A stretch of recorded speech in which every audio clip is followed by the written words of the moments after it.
Returning to my Coin Lady channel, I am pleased to see you again.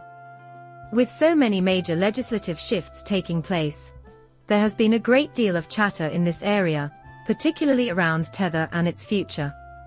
But I think the most important point here is that there isn't a lot of Tether, isn't there? I agree, Tether is a dangerous situation. Although I have already shared my thoughts on Tether with you, I believe that Tether itself shouldn't be the main focus of this discussion. It ought to be what Ripple is planning to accomplish, since I have faith that Ripple is going to do something completely insane with the XRP ledger and the financial sector as a whole. One of the most prominent cryptocurrency exchanges, Crypto.com, which is heavily publicized in the US and elsewhere, has declared that it would delist Tether on January 31st. Time is running out. This was posted by Edward Farina, and it is available here. This information was sourced from an email sent by Crypto.com. Permit me to launch this in a separate tab. Here we have, esteemed client, we regret to inform you that as of January 31st, 2025, the following services related to Mika's allegedly unauthorized crypto assets will no longer be available in your jurisdiction through the Crypto.com app. These assets include staked ETH on Crypto.com, staked Solana DAI stablecoin, Liquid Crow, $PAX, Gold, Tether wrapped to Bitcoin, XS, GD, and PayPal, USD. Now, this did get some attention in the crypto community, since we now have the 10 assets that will also be withdrawn. But she did mention that even XS, God, that's a fascinating one. It's a stable coin based on the Straits X protocol that has been approved by the Monetary Authority of Singapore and is compatible with services like Alipay and GrabPay. Therefore, it appears that some of these exchanges are undergoing a massive regulatory crackdown. Also, I'm not sure what will happen to Tether. It appears to be losing ground in these trades. The first signs of this occurring were in May or June of 2024, when several major exchanges discussed delisting it. I am aware that Kraken brought it up. Not only that, but a couple of other ones were investigating it as well. But it's quite bizarre, isn't it?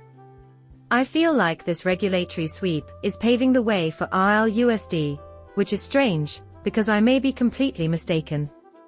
It seems like that's occurring right now, but maybe I'm just speculating. Additionally, the CEO of Cantor Fitzgerald, who is running for president as Trump's pick for Commerce Secretary, has denied having any formal ties to Tether. In addition, Howard claims that a US firm must conduct a thorough examination of USD stablecoins. It would appear that Tether will not be shielded from the impending regulations by any hero, and a great chasm appears to be opening up between a handful of major players and Tether. And, it's almost like the deck is falling apart, For years, this house of cards has been propped up by, just printing money. Because, once again, Tether has been created as if by magic, totally out of nowhere. And many have conjectured, and there have been numerous videos, that mint it, or printed it, Tether has backed Bitcoin's run throughout the years. So, additionally, they assert that Bitcoin is inflated with virtually little value due to the fact that the Tether has no foundation. If Tether were to reveal their whole audit and financial support, things would be different. On the contrary, it is unclear whether any of the Tethers available have any real foundation. Next, we have a look at Oro USD, Oral USD, because we also have this part where Intel US stablecoin needs to be audited. Rough Ripple has just released their whole stablecoin reserve report for December 2024. The report details the reserve composition, which includes US dollars, treasury bills, government money market funds, and cash deposits. Here we can view the complete report. Permit me to launch this in a separate tab. The whole report is available here as of December 20th, 2024. On December 31st, 2024, we have the roused supply outstanding, and finally, the market value of the reserves. Actually, it has more backup than is strictly necessary, which is a positive thing. It appears to be US Treasury bills if we examine the bottom.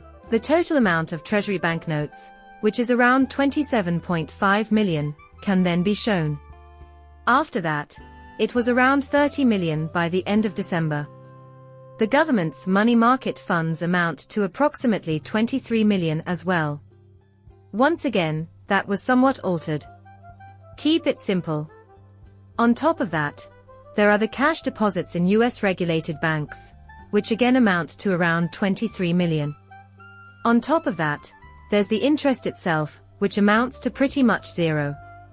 But in the grand scheme of things, the backing roused is actually worth more than, say, $6 million, which is excellent. This is exactly what we were hoping for from Tether, and it shows that ROUSD has the upper hand in terms of backing their stablecoin with more than enough assets. A full audit of this is still missing from our view. Oral USD is now outperforming Tether in this regard, so it's worth considering. Because of this, Ripple will soon begin to dominate a significant chunk of the market. How does this impact XRP, given that the market share here is poised to be usurped? Can you tell me the real strategy? When I suggest that Ripple is up to something bigger here, what am I referring to? So, isn't XRP being used to earn income on these loans? Upon XRP reaching the 100,500,000 milestone, you might envision earning, perhaps, 456.7% of your $1 million in further P. This is completely ridiculous, you guys. The viewer's presence here is greatly appreciated. Thank you for watching my channel and for subscribing. I will see you later.